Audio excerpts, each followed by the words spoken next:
Hi everyone, स्वागत है आप सभी का आज की इस वेरी इंपॉर्टेंट वीडियो में। जैसा कि आप सबको पता है कि हम हमारे चैनल पर रीट एग्जामिनेशन के लिए प्रिपेयर कर रहे हैं और मैं आप लोगों के साथ में साइंस सब्जेक्ट को डील कर रही हूँ। और आज की हमारी जो टॉपिक है वो लास्ट टॉपिक है।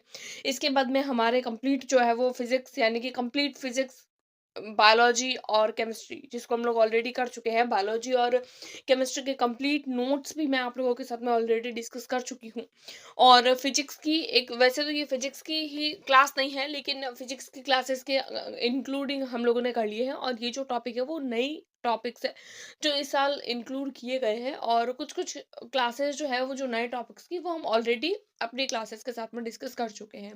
तो ये लास्ट टॉपिक है और इस टॉपिक की क्लास तो आप लोगों को पीडीएफ मेरे टेलीग्राम ग्रुप पर मिल जाएगी। इसी के साथ साथ कंप्लीट जो फिजिक्स है उसकी भी पीडीएफ्स मैं आप लोगों के साथ में अपने टेलीग्राम ग्रुप पर शेयर कर दूंगी। तो टेलीग्राम ग्रुप को ज्वाइन करके वहां से आप लोग अपनी जो है वो एक बार की जो है वो सारी की सारी पीडीएफ्स का आप लोग डाउनलोड कर सकते हैं। आज का हमारा जो टॉपिक होने वाला है, प्राकृतिक घटनाएं, तड़ित व भूकंप। यानी प्राकृतिक घटनाओं में दो टॉपिक्स को इंक्लूड किया गया है, तड़ित और भूकंप। और जो भी छोटे छोटे टॉपिक है ना, जैसे अम्लीय वर्षा वगैरह, तो वो मैंने क्लासेस के साथ में आप लोगों के साथ में ऑलरेडी डिस्कस कर लिए हैं, है ना। बाकी सारे टॉपिक्स हम लोग ऑलरेडी डिस्कस कर चुके हैं। इसको अलग से करवाना पड़ रहा है। और ये जो टॉपिक है तड़ित और भूकंप वाला, ये एनसीईआरटी की क्लास 8th में अच्छे से दिया हुआ है, तो उसमें से मैंने लिया है। उसके अलावा एक नया टॉपिक हमारे जो है वो राष्ट्रीय अभयारण्य उद्यान हम लोगों के जो है वो इंक्लूड किए हैं। और वो टॉपिक जो है वो तो हमारी जो राजस्थान बोर्ड्स की बुक है उसमें नहीं है। तो वो मैंने कोई जीके की बुक है उसमें से मैंने इस टॉपिक को लिया है। इसको मैंने राजस्थान बोर्ड की बुक में से नहीं लिया है। ठीक है, तो स्टार्ट करते हैं बिना किसी देरी की वीडियो को। सो दैट चैनल पर पहली बार आए हैं तो प्लीज़ वीडियो को लाइक करके चैनल को सब्सक्राइब कर लीजिए। और इसी तरीके की क्लासेस के लिए आप मेरे जो है वो पीडीएफ के लिए मेरे टेलीग्राम ग्रुप को ज्वाइन कर सकते हैं। टॉपिक होने वाला है हमारा तड़ित, यानी कि लाइटनिंग किसको बोलते हैं। तड़ित का मतलब होता है एक तरीके से बिजली चमकना। बिजली में क्या होता है, चिंगारी होती है ना। तो यह एक प्रकार की चिंगारी होती है। जब हम ऊनी अथवा पॉलिस्टर के वस्त्रों को उतारते हैं तो चटचट की ध्वनि के साथ में चिंगारी उत्पन्न होती है।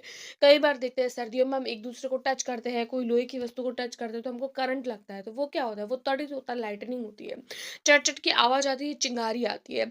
क्या होता है, 1752 की बात है। अमेरिका के वैज्ञानिक थे बेंजामिन फ्रैंकलिन। उन्होंने यह दर्शाया था कि तड़ित तथा हमारे वस्त्रों में उत्पन्न चिंगारी जो होती है वास्तव में एक परिघटना होती है, यानी तड़ित होता है वो।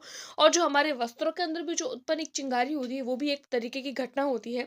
विद्युत आवेश जो होते हैं, आवेश होते हैं ना, पॉजिटिव और नेगेटिव आवेश, धनात्मक और ऋणात्मक जो आवेश होते हैं वो तड़ित यानी लाइटनिंग से, यानी बिजली चमकने से कहीं ना कहीं रिलेटेड होते हैं।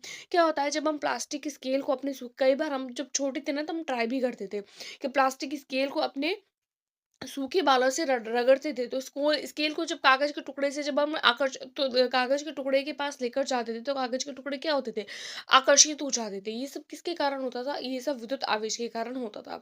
विद्युत आवेश कितने प्रकार के होते हैं, दो प्रकार के, धनावेश और ऋणावेश। अब हम लोगों को पता है जो पॉजिटिव पॉजिटिव होंगे यानी समान आवेश जो होते हैं वो प्रतिकर्षित होते हैं। और जो विजातीय होते हैं, जो अलग अलग होते हैं, जैसे पॉजिटिव और नेगेटिव होते हैं, वो एक दूसरे को आकर्षित करते हैं। तो सजातीय एक ही प्रकार के आवेश एक दूसरे को प्रतिकर्षित, और विजातीय यानी भिन्न भिन्न आवेश एक दूसरे को आकर्षित कर लेते हैं। ठीक है, आगे हम लोग देख लेते हैं। रेशम को कांच की छड़ से रगड़ते हैं, यानी रेशम का कोई कपड़ा है उसको मान लीजिए हम लोग कांच की छड़ से रगड़ते हैं तो छड़ जो होती है कांच की छड़, उसके ऊपर धनावेश आ जाएगा और रेशम पर ऋणावेश आ जाएगा। ठीक है, विपरीत आवेश एक दूसरे को आकर्षित कर लेते हैं। किसी भी आवेशित वस्तु की पहचान के लिए विद्युतदर्शी का उपयोग करते हैं। याद रखिएगा, आवेशित वस्तु की पहचान के लिए किसका उपयोग करते हैं, विद्युत दर्शिका। अब आगे हम लोग देख लेते हैं भू संपर्कन क्या होता है। भू संपर्कन का मतलब होता है किसी भी आवेशित वस्तु से आवेश हो। भाई आवेशित वस्तु है तो उसके अंदर आवेश होगा, आवेश को पृथ्वी में भेजने की प्रक्रिया भू संपर्कन। भू का मतलब होता है भूमि, धरा, पृथ्वी, धरती। और संपर्कन का मतलब होता है संपर्क, यानी भूमि से संपर्क, पृथ्वी से संपर्क। तो आवेशित वस्तु से आवेश को संपर्क करवा के पृथ्वी में भेज देना भू संपर्कन कहलाता है। विद्युत धारा के लीक, यानी जब विद्युत धारा लीक हो जाती है तो उससे विद्युत आघात से बचने के लिए भू संपर्कन की व्यवस्था की जाती है। कई बार हम लोग देखते हैं कि कई बार जो होते हैं वो खंबे वगैरह जो होते हैं ना, जो लाइटों के खंबे होते हैं, जो हमारी विद्युत के जो खंबे होते हैं उसमें से कई बार जो होते हैं हम लोग देखते हैं कि करंट आता है। लेकिन फिर उसको किससे कनेक्ट कर लेते हैं, उसको हमारे अर्थ से कनेक्ट कर लेते हैं। उसकी जो पूरा सिस्टम होता है उसको अर्थ से कनेक्ट कर लेते हैं। तो क्या होता है, अगर विद्युत धारा ज्यादा बहेगी तो वो जो सारा करंट होगा वो बाहर नहीं आएगा, अंदर की तरफ चला जाएगा, धरती के अंदर जो है वो समा जाएगा। वही भू संपर्क अपवर्गण की क्रिया कहलाती है। आगे देख लेते हैं, तड़ित क्या होता है, तड़ित झंझा क्या होता है या विद्युत विसर्जन क्या होता है। गरज वाले तूफानों के बनते समय वायु की धाराएं ऊपर की ओर जाती है, यानी गरज वाले जो तूफान होते हैं, गरज गरज के तूफान आते हैं ना, तब क्या होता है, वायु की धाराएं यानी हवा जो होती है तेज तेज चलती है और जल की बूंदें नीचे आती है, बारिश आती है। प्रबल गतियों के कारण आवेशों का पृथक्करण, आवेश अलग अलग हो जाते हैं, पॉजिटिव अलग, नेगेटिव अलग। बादलों के ऊपरी किनारे के निकट धनावेश, यानी बादल जो होते हैं उसके ऊपर की तरफ पॉजिटिविटी और ऋणावेश बादलों के नीचे की तरफ, यानी बादल है, मान लीजिए ये बादल है, मान लीजिए ये बादल है, तो ऊपर की तरफ पॉजिटिव पॉजिटिव पॉजिटिव और नीचे की तरफ नेगेटिव नेगेटिव, और धरती के निकट भी धनावेश आ जाता है, यानी नीचे की तरफ भाई ये बादल है, ये बादल है, यहाँ पर पॉजिटिव पॉजिटिव है, नीचे की तरफ नेगेटिव है, लेकिन मान लीजिए जैसे ये बादल है, ठीक है, अब यहाँ पे पॉजिटिव पॉजिटिव, यहाँ नेगेटिव, तो यहाँ बहुत नीचे जो है वो पॉजिटिव होगा, ठीक है, पृथ्वी के निकट जो है वो धनावेश होता है। जब संचित आवेशों का परिमाण अधिक हो जाता है तो वायु को विद्युत की हीन चालक होती है। जब संचित आवेशों का परिमाण अधिक हो जाता है तो वायु जो, यानी वायु जो होती है वो विद्युत की हीन चालक होती है। वायुमंडल जो होती है उसके अंदर किसी भी तरीके का कोई जो है वो विद्युत का चालन नहीं होता है, तो आवेशों के प्रवाह को रोक नहीं पाती है। भाई हीन चालक है तो कैसे रोकेगी? मतलब जब धनात्मक व ऋणात्मक आवेश मिलते हैं, जब धनात्मक और ऋणात्मक दोनों आपस में मिल जाते हैं तो प्रकाश की चमकीली धारियां और ध्वनि उत्पन्न होती है, उसी को हम लोग तड़ित कहते हैं। और इस प्रक्रिया को हम लोग विद्युत विसर्जन कहते हैं। विद्युत विसर्जन की प्रक्रिया को दो अथवा अधिक बादलों के बीच अथवा बादलों का पृथ्वी के बीच हो सकती है। यानी कि जो विद्युत विसर्जन की प्रक्रिया होती है वो या फिर तो दो बादलों के बीच में होगी या बादलों और पृथ्वी के बीच में होगी, यानी या तो दो बादलों के बीच में या बादल या पृथ्वी के बीच में होगी। तड़ित से सुरक्षा और बचाव कैसे कर सकते हैं भाई? अगर जो है वो बिजली चमक रही है, एक तरीके से बिजली चमकती है, बिजली चमकती है तो कई बार हम लोग देखते हैं कि न्यूज़पेपर में भी कि बिजली चमकने से 2 लोगों की मृत्यु हो गई, 3 लोगों की मृत्यु हो गई, तो उससे सुरक्षा कैसे कर सकते हैं? क्योंकि ये तो प्राकृतिक घटनाएँ हैं, जो होनी है वो तो होगी और कब होगी ये हमें पता भी नहीं होता है। हम बच सकते हैं, कैसे बच सकते हैं? बाहर खुले में कैसे बच सकते हैं? खुले वाहन जैसे मोटरसाइकिल, ट्रैक्टर, निर्माण कार्य हेतु मशीनें, खुली कारें सुरक्षित नहीं होती। यानी खुला एरिया जो होता है वो इसके लिए सुरक्षित नहीं होता है। खुले मैदान, पार्क व छाता लेकर जाना भी सुरक्षित नहीं है। हम लोग सोच रहे हैं कि हम पार्क में चले जाते हैं तो सुरक्षित रहेंगे, छतरी ले लेते हैं तो सुरक्षित रहेंगे, हमारे ऊपर से ढका हुआ रहेगा। तो छतरी भी हम लोगों को, छाता हम लोगों को सुरक्षित नहीं रखती है। जमीन पर लेट जाना वो भी सुरक्षित नहीं होता है, बल्कि जमीन पर सिमट कर बैठना। अगर हम लोग ज़मीन पर लेटना नहीं है, अगर ऐसा हो जाता ना, ऐसी कभी कंडीशन हो जाती है, तो हम लोगों को ज़मीन पर लेटना नहीं है, बल्कि ज़मीन के ऊपर सिमट कर अपने घुटनों को और अपने पूरे शरीर को इकट्ठा करके और हम लोगों को बैठ जाना है। अपने हाथों को घुटनों पर तथा सिर को हाथों के बीच में रख देंगे। इस तरीके से कंप्लीट करके बैठ जाएँगे, बाहर की तरफ अगर हम हैं तो, ठीक है? और अगर हम लोग घर के अंदर हैं, तब क्या करेंगे? तो तड़ित टेलीफ़ोन के तार, यानी कि जो टेलीफ़ोन होते हैं जिससे कनेक्टेड रहती है क्या चीज़, जैसे टेलीफ़ोन वगैरह होते हैं वो, तो तड़ित टेलीफ़ोन के तार, विद्युत तार, धातु के पाइप उस पर आघात कर सकती है, तड़ित एक विद्युत विसर्जन है। ठीक है? तड़ित झंझा के समय इसे छूना नहीं है, यानी कि हम लोग सोच रहे हैं कि हम इलेक्ट्रिसिटी को छू लेंगे तो इन सबको छूना नहीं है। ऐसे समय में मोबाइल फ़ोन और बिना तार वाला फ़ोन भी सुरक्षित होता है, यानी या फिर तो मोबाइल फ़ोन का यूज़ करो या फिर बिना तार वाला फ़ोन यूज़ करना है। जल के संपर्क से बचने के लिए, तड़ित झंझा से बचने के लिए नहाना नहीं चाहिए, यानी बहते मान लीजिए बिजली चमक रही है और पानी बह रहा है, बरसात आ रही है, तो हम सोचते हैं भाई बिजली चमक रही है तो कोई बात नहीं, हम नहा लेते हैं, तो उस समय नहाना भी सुरक्षित नहीं होता है। और कंप्यूटर, टीवी वगैरह के इन सब के जो प्लग होते हैं ना, उनको भी निकाल देना, इलेक्ट्रिसिटी एक तरीके से कंप्लीट बंद कर लेना। ट्यूबलाइट और बल्ब वगैरह चला सकते हैं, क्योंकि इनमें कोई ज़्यादा वो जो है वो वोल्टेज नहीं होता और इससे कोई हानि भी नहीं होती है। अब देख लेते हैं तड़ित चालक क्या होता है। तड़ित चालक एक ऐसी युक्ति है जिसका उपयोग भवनों को तड़ित से प्रभाव से बचाने के लिए किया जाता है, यानी बड़े बड़े भवन होते हैं ना, कई बार उनको भी भवनों को तड़ित से बचाने के लिए लाइटनिंग से, यानी कि जो बिजली वगैरह चमकती है उसे बचाने के लिए क्या करना चाहिए हम लोगों को? इसके लिए भवन के निर्माण के समय उसकी दीवारों में उस भवन की ऊंचाई से अधिक लंबाई की धातु की छड़ स्थापित कर लेते हैं। जैसे मान लीजिए हम लोगों को 10 फीट, यानी कि 10 मंजिल का मान लीजिए भवन बनाना है, तो 10 मंजिल की भवन से भी लंबे लंबे जो धातु की छड़ होती है उसको उसके ऊपर लगा देते हैं।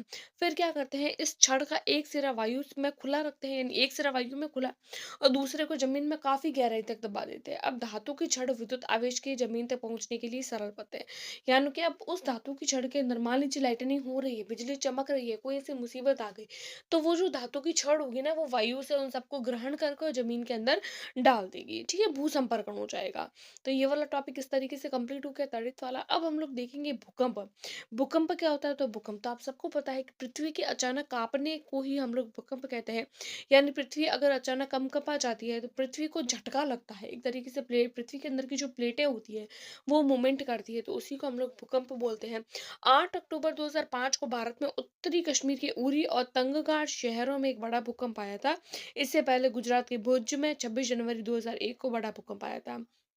भूकंप में क्या होता है, पृथ्वी की जो भूपर पट्टी होती है उसके भीतर गहराई में गड़बड़ हो जाती है, यानी पृथ्वी के अंदर की जो प्लेट्स होती है, जो प्लेटोनिक जो चीजें होती है सारी, वो सब क्या होती है, हिल जाती है, टकराती है, और टकराने के कारण हम लोगों को भूकंप जैसी चीजें जो है वो देखने को मिलती है। क्या होता है, भूकंप आने के क्या क्या रीजंस हो सकते हैं? पृथ्वी के भीतर के सबसे ऊपर की सतह में गहराई, यानी कि पृथ्वी के भीतर, पृथ्वी के अंदर की तरफ, भीतर सबसे ऊपर की तरफ, सतह में, गहराई में, सतह में, यानी कि पृथ्वी के अंदर, भीतर की तरफ और ऊपर की तरफ भी, गहराई में भी और ऊपर की तरफ भी, दोनों तरफ क्या होता है, गड़बड़ होती है, भूस्पंद आते हैं। भूस्पंद का मतलब होता है पृथ्वी हिल जाती है, एक तरीके से झटके लगते हैं। स्पंद का मतलब होता है झटके लगना, करंट आना, कंपन होना। पृथ्वी की इस परत को भूपर पट्टी, यानी ऊपर वाली परत को भूपर पट्टी बोलते हैं। पृथ्वी की यह परत कई टुकड़ों में विभाजित हो जाती है। प्रत्येक टुकड़े को क्या बोलते हैं, प्लेट बोलते हैं। ये प्लेटें क्या करती है, निरंतर गति करती है और एक दूसरे के नीचे चली जाती है, यानी ऊपर नीचे चली जाती है, जिससे भूपर पट्टी में विक्षोभ उत्पन्न होता है, यानी कि हिलना, एक तरीके से झटका आता है, जो हम लोगों को भूकंप के रूप में दिखाई देता है। फिर देख लेते हैं भूकंपी क्षेत्र क्या होता है या भ्रंश क्षेत्र क्या होता है। प्लेटों की गतियों के कारण उत्पन्न होता है, यानी भूकंप क्यों उत्पन्न होता है, जब प्लेटें होती है, पृथ्वी के अंदर की जो प्लेट्स होती है वो जब गति करती है तो उसके कारण भूकंप उत्पन्न होते हैं। जब प्लेटों की सीमाएं दुर्बल क्षेत्र होती है, वहां भूकंप आने की संभावना अधिक होती है। इन दुर्बल क्षेत्रों को भूकंपी क्षेत्र या भ्रंश क्षेत्र भी कहते हैं। भूकंप को किससे मापते हैं, तो भूकंप को रिक्टर पैमाने द्वारा मापा जाता है। 7 से अधिक माप का भूकंप जो होता है वो ज्यादा भयावह होता है। फिर हम लोग देख लेते हैं भूकंपी तरंगे क्या होती है। भूस्पंद पृथ्वी की सतह पर तरंगे उत्पन्न करते हैं। भूस्पंद यानी कि कंपन जो होता है वो पृथ्वी के अंदर की तरफ तरंगे उत्पन्न करते हैं, जिनको भूकंपी तरंगे कहते हैं। भूकंप केंद्र क्या होता है, पृथ्वी के आंतरिक भाग में भूकंप केंद्र, यानी कि जहां से भूकंपीय तरंगे जो होती है वो उत्पन्न होती है, यानी पृथ्वी के अंदर का वह भाग, जहां वह क्षेत्र जहां से भूकंपीय तरंगे उत्पन्न होती है, वह भूकंप का केंद्र कहलाता है। अधिकेंद्र क्या होता है, तो पृथ्वी की सतह पर स्थित वह स्थान जहां भूकंपीय तरंगे सबसे पहले पहुंचती है, यानी कि पृथ्वी की सतह का वह स्थान जहां पर भूकंप की तरंगे सबसे पहले पहुंचती है, भूकंप केंद्र के ठीक ऊपर स्थित होती है। भूकंप के कारण सर्वाधिक विनाश इसी क्षेत्र के कारण होता है। ठीक है, यानी भूकंप में सब सर्वाधिक जो नुकसान होता है किसकी वजह से होता है, तो वो अधिकेंद्र के कारण होता है। भूकंप से बचाव कैसे कर सकते हैं, तो भवन, वृक्ष, ऊपर जाती विद्युत लाइनों से दूर किसी खुले स्थान पर जाकर लेट जाना चाहिए, यानी खुला स्थान हो वहां पर लेट जाना। बैठना या खड़ा नहीं होना है, लेट जाना है। ठीक है, कार या बस में है तो बाहर नहीं निकलना है, बल्कि बल्कि तड़ित के समय तो ये सारी चीजें नुकसानदेह होती है, बल्कि भूकंप के समय ये करना है। मेज के नीचे आश्रय ले सकते हैं। भारी वस्तुओं से दूर रहना है, अपने सिर, क्योंकि वो अपने ऊपर बढ़ सकती है ना। यदि हम बिस्तर पर हैं तो वहां से उठना नहीं है, अपने सिर को तकिए से बचाव करना है, सर का बचाव कुल मिला के करना है। केंद्रीय भवन अनुसंधान संस्था रुड़की ने भूकंप प्रतिरोधी मकान बनाने की जानकारी विकसित की है, और ये चीज, ये वाला जो टॉपिक था प्राकृतिक प्राकृतिक घटनाओं वाला, इसको कंप्लीट कर लिया। अब हम लोग कुछ राष्ट्रीय उद्यान देख लेते हैं। राष्ट्रीय उद्यान क्या होते हैं, राष्ट्रीय उद्यान एक विशाल आरक्षित क्षेत्र होते हैं जो संपूर्ण पर्यावरण का संरक्षण करने में पर्याप्त होते हैं। राष्ट्रीय उद्यान केंद्रीय सरकार द्वारा जो है वो संचालित होते हैं। भारत का सबसे बड़ा राष्ट्रीय उद्यान हेमिस राष्ट्रीय उद्यान जो लेह लद्दाख में है। भारत का सबसे छोटा राष्ट्रीय उद्यान साउथ बटन अंडमान निकोबार में है। और भारत का प्रथम राष्ट्रीय उद्यान जिम कॉर्बेट नेशनल पार्क जो कि उत्तराखंड में है। अब हम लोग देख लेते हैं केवलादेव राष्ट्रीय उद्यान, सबसे पहला, जिसको घना पक्षी विहार भी बोलते हैं क्योंकि ये पक्षियों के लिए स्थित है, यानी पक्षियों के लिए फेमस है। भरतपुर में स्थित है। सबसे छोटा राष्ट्रीय उद्यान है कौन सा, केवलादेव, और इसको पक्षियों का स्वर्ग भी बोलते हैं। और सर्दी के समय साइबेरियन सारस जो है वो यहाँ पर बहुत ज्यादा आते हैं, इसलिए साइबेरियन सारस की स्थली इसको कहा जाता है। यूनेस्को विश्व धरोहर सूची में शामिल राज्य की एकमात्र प्राकृतिक धरोहर, क्वेश्चन बन सकता है। यूनेस्को विश्व धरोहर सूची में शामिल राज्य की एकमात्र प्राकृतिक धरोहर कौन सी है? तो वो धरोहर हो जाती है केवलादेव राष्ट्रीय उद्यान। अजान बांध इसी अभयारण्य में स्थित है। कौन सा बांध? अछान बांध आप लोगों के केवलादेव राष्ट्रीय अभयारण्य में स्थित है। दूसरा आ जाता है आप लोगों के राष्ट्रीय रणथंबोर राष्ट्रीय उद्यान। रणथंबोर जो है उसको भारतीय बाघों का घर कहा जाता है, सवाई माधोपुर में स्थित है। राजस्थान का प्रथम राष्ट्रीय उद्यान और प्रथम टाइगर प्रोजेक्ट है। पहला राष्ट्रीय उद्यान, पहला टाइगर प्रोजेक्ट, यानी टाइगर के लिए भी इसी को यही जो है वो प्रोजेक्ट ये जो है ना रणथंभौर राष्ट्रीय उद्यान इसी को फिक्स किया गया है टाइगर्स के लिए। अभयारण्य के रूप में इसकी स्थापना 1955 में हुई और 1 नवंबर 1980 को राष्ट्रीय उद्यान इसको घोषित कर लिया गया। इस अभयारण्य में महाराजा माधो सिंह द्वारा निर्मित जोगी महल, भारत का एकमात्र त्रिनेत्र गणेश मंदिर, रणथंभौर किला आदि स्थित है। तीसरा आ जाता है मुकुंदरा हिल्स राष्ट्रीय उद्यान। राजस्थान का सबसे नवीनतम और सबसे बड़ा राष्ट्रीय उद्यान मुकुंदरा हिल्स राष्ट्रीय उद्यान। राजस्थान राज्य की जो तीसरी बाघ परियोजना यहीं से शुरू की गई। कोटा और चित्तौड़गढ़ में स्थित है। गागरौनी तोते और बाघों के लिए सुप्रसिद्ध है। अब हम लोग, ये तो हम लोगों ने देख ली राष्ट्रीय उद्यान, देख ली 3। अब हम लोग देख लेते हैं राजस्थान के मुख्य अभयारण्य कौन कौन से हैं। पहला हम लोग देखेंगे सीता मात्या वन्य जीव अभयारण्य। इसकी स्थापना 1979 में की गई। प्रतापगढ़, चित्तौड़गढ़, सलूबर में स्थित है। यहाँ पर बहुत ज्यादा जैव विविधता पाई जाती है, यानी कि यहाँ पर अलग अलग प्रकार के जीव जंतु, पेड़ पौधे, पशु पक्षी, बहुत अलग अलग वैरायटी के हम लोगों को देखने को मिलते हैं। यहाँ पर उड़न गिलहरी, चीतल, चौसिंगा, पैगोलिन आदि के लिए ये प्रसिद्ध है। अगला आ जाता है राष्ट्रीय मरु उद्यान, जिसकी स्थापना 1980 में की गई। जैसलमेर और बाड़मेर में स्थित है। राजस्थान का सबसे बड़ा अभयारण्य है। सेवन घास के लिए प्रसिद्ध है और फॉसिल पार्क यहाँ पर स्थित है। और गोडावण हैचिंग सेंटर, भाई गोडावण हमारे यहाँ का राजकीय जो है वो है ना। तो गोडावण का जो हैचिंग सेंटर है वो हमारा राष्ट्रीय मरु उद्यान जो बाड़मेर जैसलमेर में स्थित है। तीसरा आ जाता है हमारा कुंभलगढ़ अभयारण्य, जिसकी स्थापना 1971 में हुई। उदयपुर, पाली और राजसमंद में स्थित है। भेड़ियों और रणकपुर की जैन मंदिर के लिए प्रमुख है। जवाहर सागर, स्थापना 1975 में। बूंदी, कोटा, चित्तौड़गढ़ में स्थित है। घड़ियालों के लिए सुप्रसिद्ध है। नाहरगढ़ अभयारण्य, जिसकी स्थापना 1980 में हुई, जयपुर में स्थित है। देश के तीसरे भालू बचाव केंद्र, आलू नहीं भालू बचाव केंद्र यानी बियर रेस्क्यू सेंटर के रूप में ये शामिल है। कौन सा? नाहरगढ़। लॉयन सफारी की शुरुआत यहाँ से ही की गई और बायोलॉजिकल पार्क के रूप में भी ये प्रसिद्ध है, यानी कि बहुत ज्यादा लोग जो है वो यहाँ पर घूमने के हिसाब से आते हैं। जमवा रामगढ़ अभयारण्य जो है वो, जिसकी स्थापना 1982 में की गई।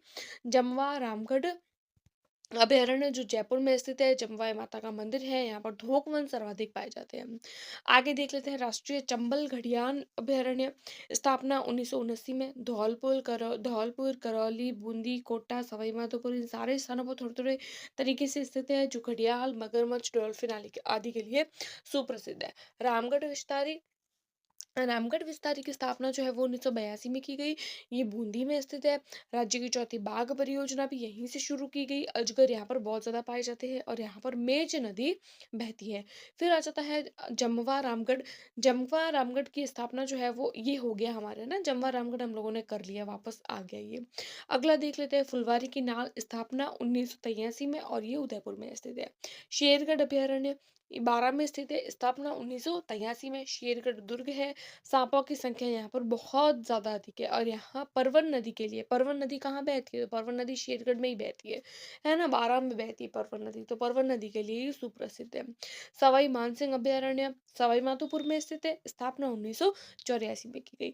बस्सी अभयारण्य चित्तौड़गढ़ में स्थित है, स्थापना 1988 में करी गई। बंद बारेटा, भाई जीके जैसा है ये टॉपिक, ये जो टॉपिक है ना जीके जैसा है, सब याद करने जैसा है, कुछ समझने जैसा नहीं है। आप लोग सोच रहे होंगे कि मैम फटाफट पढ़ रहे हैं, लेकिन इसमें कुछ समझने जैसा है नहीं। आप लोगों को देखना है, आप लोग इसकी डायरेक्ट पीडीएफ डाउनलोड करके टेलीग्राम ग्रुप से डायरेक्ट इनको याद कर लीजिएगा जी, क्योंकि ये जो ऐसा टॉपिक है जो आप लोगों को मेंस में भी इक्वली हेल्प करेगा, है ना। आगे देख लेते हैं बंद बारेटा, जिसकी स्थापना 1985 में की गई, भरतपुर में स्थित है। पक्षियों का घरौंदा भी इसको बोलते हैं। टॉडगर अरावली, जिसकी स्थापना 1983 में की गई, जो ब्यावर, पाली, राजसमंद में स्थित है। पैसरोडगढ़ अभयारण्य, स्थापना 1983 में की गई। चित्तौड़गढ़ में स्थित है, घड़ियालों के लिए सुप्रसिद्ध है, चंबल व ब्राह्मणी नदी के किनारे पर स्थित है। केला देवी अभयारण्य जिसकी स्थापना 1983 में की गई, सर्वाधिक धोक वन यहाँ पर भी पाए जाते हैं और करौली और सवाई माधोपुर में पाए जाते हैं। सज्जनगढ़ अभयारण्य स्थापना 1987 में हुई, उदयपुर में स्थित है। राजस्थान का दूसरा छोटा अभयारण्य है और पहला छोटा अभयारण्य सरिस्का अ है। सरिस्का अलग है, सरिस्का अ अलग है। प्रथम बायोलॉजिकल पार्क है सज्जनगढ़ अभयारण्य। 19वां आ जाता है माउंट आबू। माउंट आबू अभयारण्य की स्थापना 1908 में की गई, सिरोही में स्थित है। यह सर्वाधिक ऊंचाई पर स्थित अभयारण्य है। ताल छापर अभयारण्य जो है वो इसकी स्थापना 1962 में की गई, चूरू में है, जो काले हिरण व कुर्जा पक्षी के लिए प्रसिद्ध है। दर्रा अभयारण्य की स्थापना 1955 में की गई, कोटा और झालावाड़ में स्थित है, गागरोनी तोतों के लिए प्रसिद्ध है। जयसमंद अभयारण्य जिसकी स्थापना 1955 में की गई, यह सलूबर में स्थित है और जलचरों की बस्ती है। जलचर यानी कि जो जल में रहने वाले जीव जंतु होते हैं उनके लिए जयसमंद, भाई याद भी रह जाएगा, जलचर से जयसमंद, ठीक है, जयसमंद जलचर। फिर आता है सरिस्का जिसकी स्थापना 1955 में की गई, अलवर में स्थित है। सरिस्का जिसकी स्थापना 2012 में की गई और अलवर में स्थित है। यह मोर व हरे कबूतर के लिए प्रसिद्ध है। यहाँ पर नीलकंठ महादेव मंदिर, नारायणी माता का मंदिर और भृतहरि का मंदिर स्थित है। तो इस तरीके से हम लोगों ने ये नया टॉपिक भी कंप्लीट कर लिया है। इसके पीडीएफ के लिए आप लोग मेरे टेलीग्राम ग्रुप को ज्वाइन कर सकते हैं।